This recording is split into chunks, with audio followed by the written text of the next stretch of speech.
Hello, welcome to Comic Tropes. I'm your host, Chris. There are plenty of names out there that any comic book fan knows. Eisner, Kirby, Miller, McFarlane.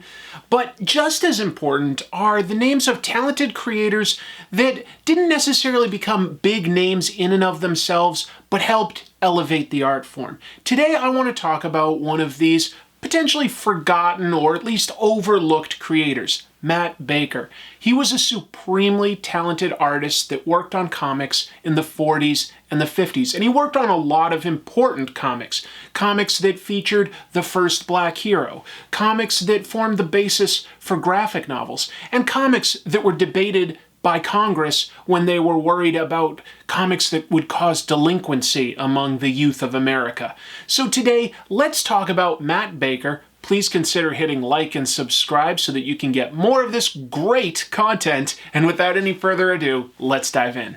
Matt Baker was born Clarence Matthew Baker and shared the same name as his father, but preferred to go by his middle name, Matt, both socially and professionally. He was born in December of 1921 in North Carolina, but his family moved to Pennsylvania when he was young.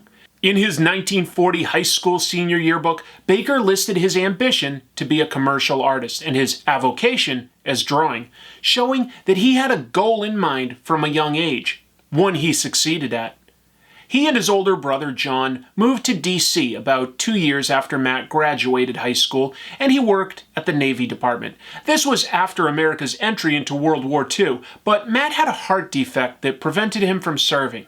A year after he moved to D.C., Matt moved again to Brooklyn and began working as a mail clerk at the National War Labor Board. He signed up to study art at Cooper Union in 1943, but left almost right away, likely because he'd found work as an artist at the Iger studio. Jerry Iger had formed a successful art studio with the famous Will Eisner in the 30s. Their goal was that they would gather together a bunch of talent and their stable would create fully realized comic book stories that they would then sell to publishers that were eager to get into the new and very profitable business of comic books, but who didn't necessarily have the connections to hire their own artists. It worked very well. Now, by the time Matt Baker joined Iger Studios, Will Eisner had already left, but one thing that Iger always had was an eye for talent. And how do I put this delicately? At the time, other studios may very well have had an issue with the fact that Matt Baker was a black artist. But Iger Studio, to their credit, looked at talent first and foremost.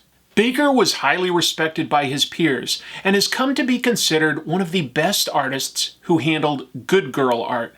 This term was coined in the 30s by the American Comic Book Company.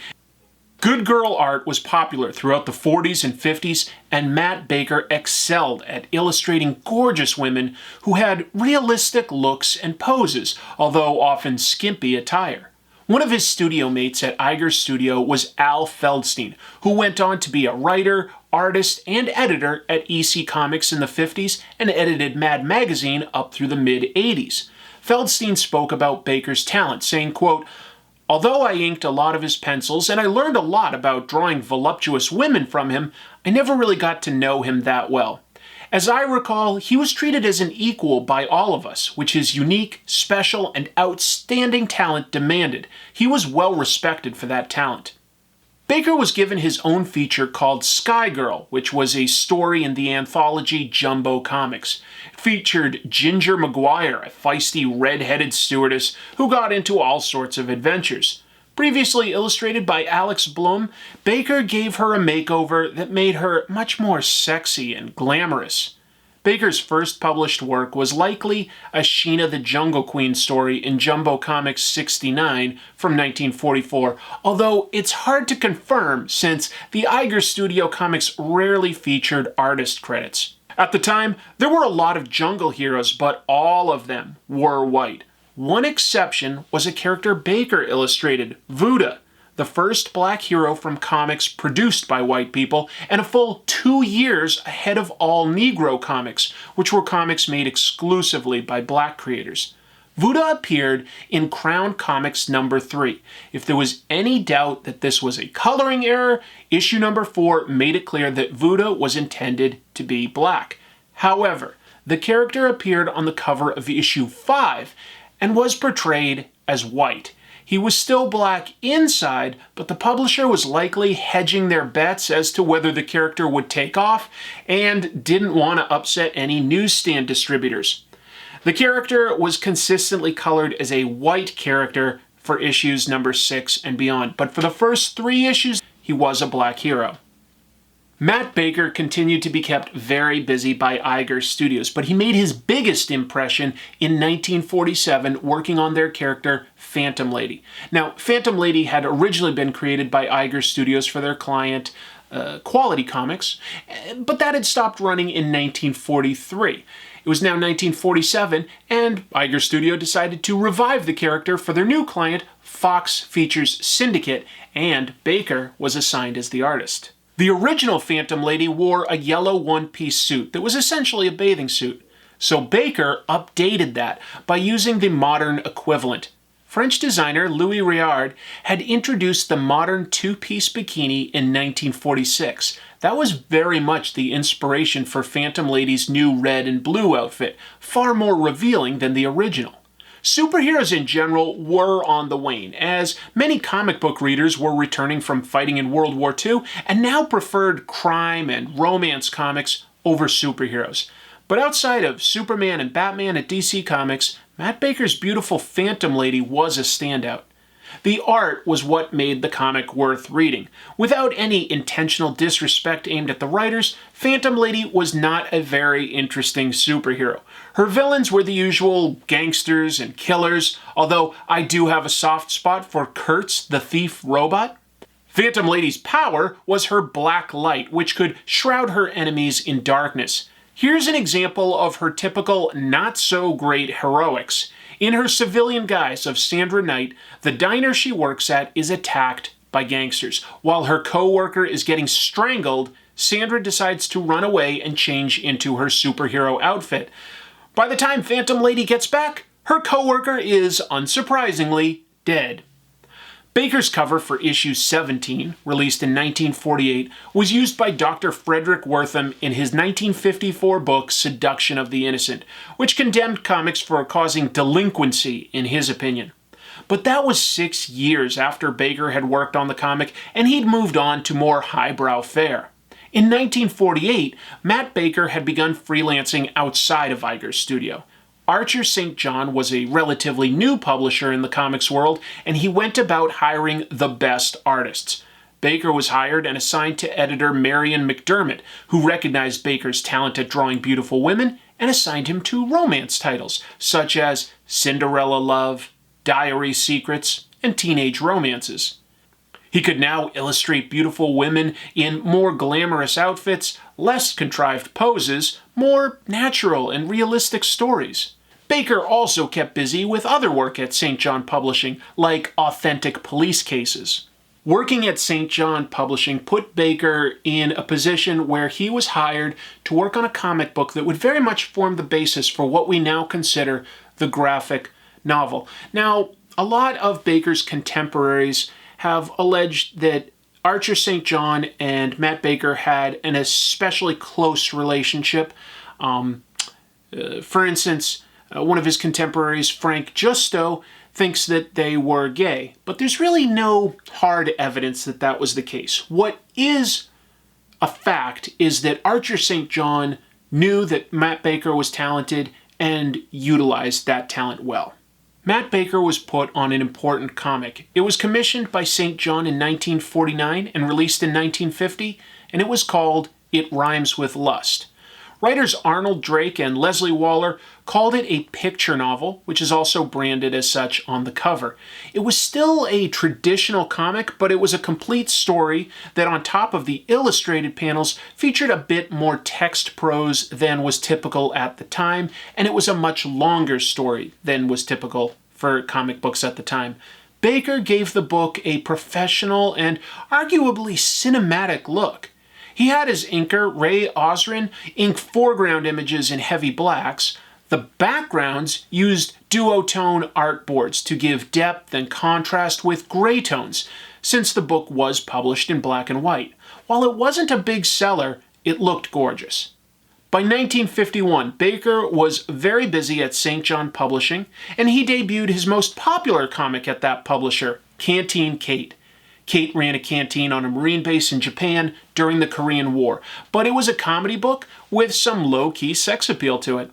Other projects at St. John included illustrating some pictures for a digest printing of Mickey Spillane's detective novel Manhunt, and some nude illustrations for the men's magazine Nugget. Baker also worked for Iger Studios on a newspaper strip called Flamingo about the adventures of a gypsy woman that ran from 1952 through 54. In August of 1955, Archer St. John died from a drug overdose, and the company fell to his son, Michael.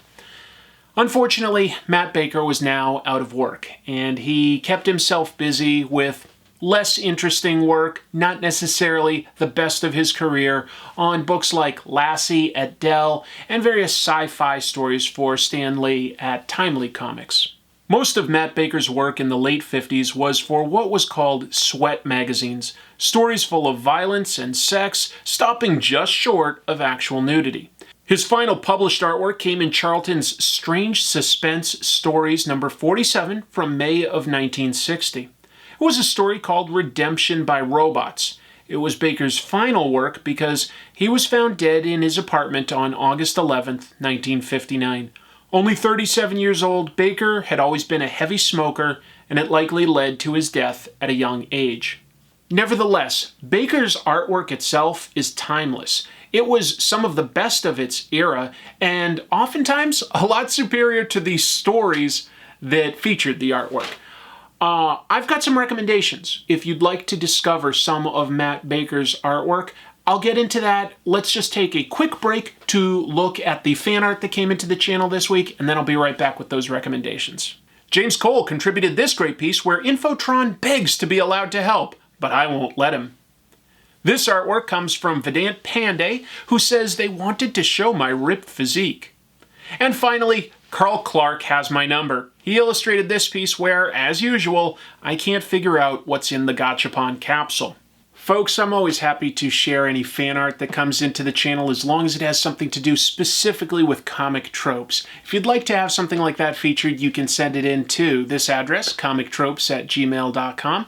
I'll feature it, and for at least a few more episodes, I've got some Gachapons in the Gachapon machine that was donated by Lunarshine Store, and we'll give those out. It looks like I've got about 4, maybe 5 left, and then I can keep sharing artwork, but we're going to phase out the giveaways because it takes a heck of a lot of my time to mail them out and make sure that they got to somebody, and it's kind of expensive.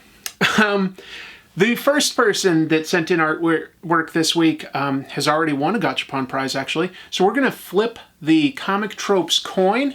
I am heads, and Infotron is tails. So heads is the second person that sent in art, and tails is the third. We're going to flip that, and that is heads. So that's this artwork. Congratulations. Let's see what you got for a Gachapon prize here, and then I'm going to tell you about some good places to look for Matt Baker artwork. I forgot to put a coin in. Yeah, even though I own this machine, it still takes a token to get a Gachapon prize out. Let's see what we got here. Maybe this time I'll actually be able to tell what it is. Some sort of Pokemon thing. There's a Pokeball in there, and I think that there's probably a Pokemon inside. So that's cool. I'll make sure that gets sent out to you. Now, regarding Matt Baker and his artwork, now if you'd like to look into more of Matt Baker's artwork, I've got some recommendations, and I definitely encourage you to do so. I think you'd be surprised at just how similar his artwork from the 1940s and 50s looks to art from today by masters like Adam Hughes or Terry Dodson. You know, they draw beautiful women. Matt Baker's stand side by side with them. They look fantastic. There's one book called Matt Baker, The Art of Glamour by Two Moros Publishing. That has a lot of his work. Great read. Another one that's got like one chapter about Matt, but also a lot of his contemporaries is Invisible Men, The Trailblazing Black Artists of Comic Books by Ken Quattro. Very interesting read. All sorts of golden and silver age creators that helped elevate the form but aren't as well remembered today. Very interesting read. Finally, if you want to take a look at the artwork the comics themselves by Matt Baker. Good news. Since most of his stuff was Golden Age stuff, it is now in the public domain. So if you go to comicbookplus.com, that has an amazing library of comic books that are in the public domain and are therefore free to read for anybody. So I definitely recommend checking some of those things out. I'm going to have a new episode coming up very soon. Until then, thank you so much for watching. It means a lot to me. Please be sure to take a moment to hit like, maybe leave a comment. Subscribe if you haven't already. That stuff all really, really helps the channel. And until I see you next time, keep reading comics.